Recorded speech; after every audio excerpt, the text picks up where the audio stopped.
The Secret Service has said it is fully cooperating with the committee and turned over thousands of documents and records on Tuesday. Just not the ones the committee really wanted, those critical text messages from January 5th and January 6th. There's also some news in a separate investigation surrounding the efforts to overturn the 2020 election. And I'm talking about the investigation down in Fulton County, Georgia, where the grand jury has been quietly moving along at a steady clip. Rudy Giuliani, who pressed Georgia officials to change the outcome in that state, has been ordered to testify in front of a special grand jury on August the 9th. Thanks to court filings, we also know that the 16 fake electors in Georgia who tried to pass off an unofficial elector certificate are now the target of an investigation. Then there's also the drama surrounding Stephen Bannon. He was back in court today, but on his way in, he stopped to spew some classic witch hunt claims. The global elites, the Financial Times of London, everybody on the City of London, Wall Street, the multinational corporations, they're the ones trying to shut me up.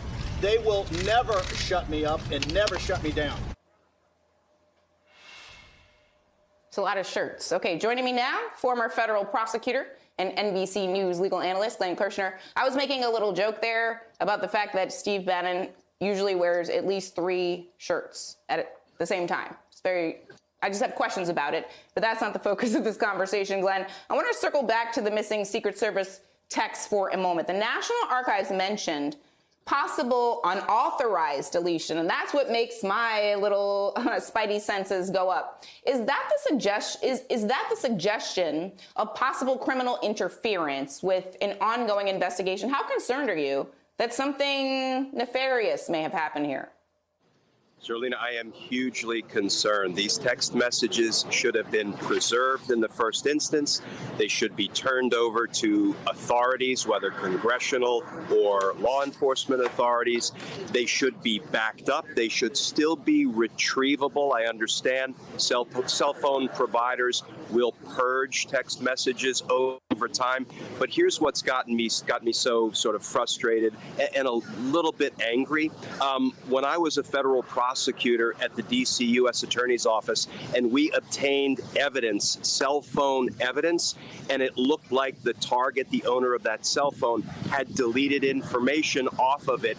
You know where we went to have a forensic search and a recovery of deleted information taken from those cell phones? We went to the United States Secret Service Forensic Sciences Division, because they are the premier unit. I'm going to say even better than the lab down at Quantico, the FBI lab. They are the premier unit that can recover deleted information off of cell phones and computers. So this is beyond an outrage. I think one of the next logical questions is there adequate predication, that is, enough evidence for law enforcement authorities to begin looking at this evidence that was not retained, that was not backed up, and that has not been retrieved thus far? The context that you just added into this story about the fact that, in your experience, trying to retrieve data from cell phones, you go to the Secret Service for that. And this story is about the Secret Service not retaining data on their own cell phones. That is, that's wild. I want to add into this a little bit more color from Washington Post reporter Carol Lennick, who has literally written the book about the Secret Service and its storied history. And she said something really concerning on MSNBC earlier this morning. Let's take a listen. We don't know whether or not this was just a stupid screw up or something a little more intentional. We don't know yet. And I, again, won't speculate. But it is clear to me that senior leadership and several, and I'm not talking like half, I'm talking about the majority of President Trump's detail, were in the tank for him. I have seen numerous texts, social media postings by members of the president's protective detail in which they were essentially cheering on the insurrectionists on January 6th.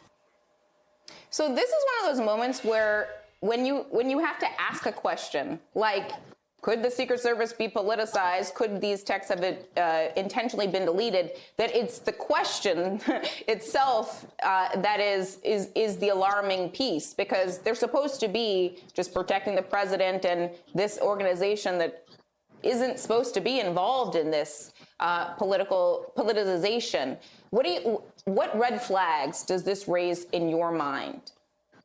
You know, Zerlina, when it comes to the Secret Service practices and a lot of the challenges that they've had on the evidence retention front over the years, let me say Carol Leonnig knows whereof she speaks. She's been covering them for a very long time and has exposed some of the, let's call them problems, let's be generous, that the Secret Service has encountered. But here's the thing.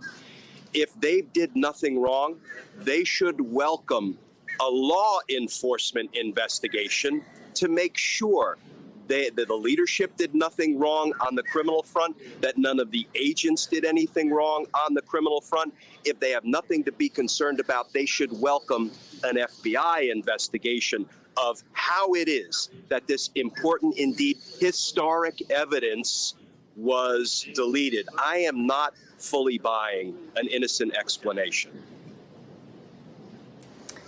Well, we will see if their innocent explanation holds up as more investigating goes on and more reporting. So I want to turn to Fulton County, Georgia. It seems to be progressing methodically without all the hand-wringing over whether or not it will be viewed as political. What a concept. Shouldn't that be the case for the Department of Justice, Glenn? Yeah, it should be. You know, Donald Trump and his criminal associates present a federal problem. They committed federal crimes in violation of the laws of the United States, and we need a federal solution. That looks like a robust Department of Justice investigation and indictments of anybody where the evidence supports indictments. But you know what? It looks like Fulton County District Attorney Fani Willis also knows whereof she speaks when it comes to investigating crimes in her backyard in Georgia. And I'll tell you, 16, that's a big number. She sent out target letters to 16 of these fake electors, indicating, you know, target letters are serious business. It's an indication that these people should be prepared to be indicted. We send target letters out generally to give them one last opportunity.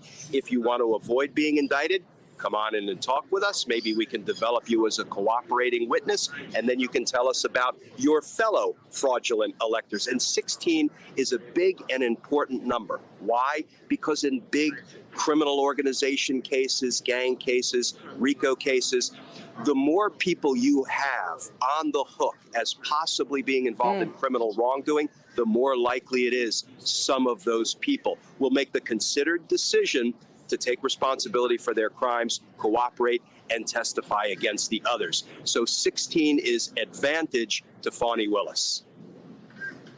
We just have one more minute here, but as we preview tomorrow night's primetime hearings, NBC News has learned that press aide Sarah Matthews and former Deputy National Security Advisor Matthew Pottinger will testify tomorrow night at the Gen 6 Select Committee hearings. Former prosecutor, what do we need to hear from them? What do you need to hear? Well, if we're now, they were inside the White House. They presumably are going to give us statements from the horse's mouth, Donald Trump.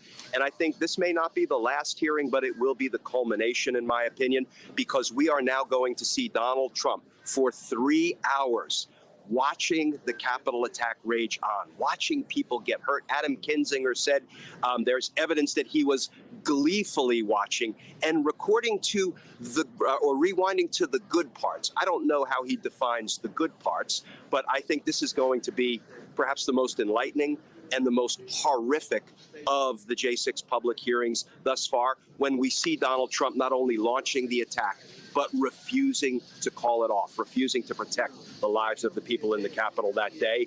And I think this is going to result in a real public clamor for accountability. I'm over here sitting like, do they have DVR in the White House? I mean, I guess there is reporting that Trump DVRs his favorite shows and watches them back, but I guess that's why he was able to pause it and rewind it in real time. Why you would want to rewind the insurrection? Important question. Glenn Kirshner, thank you so much for your analysis and helping us understand all of these legal stories. Please stay safe.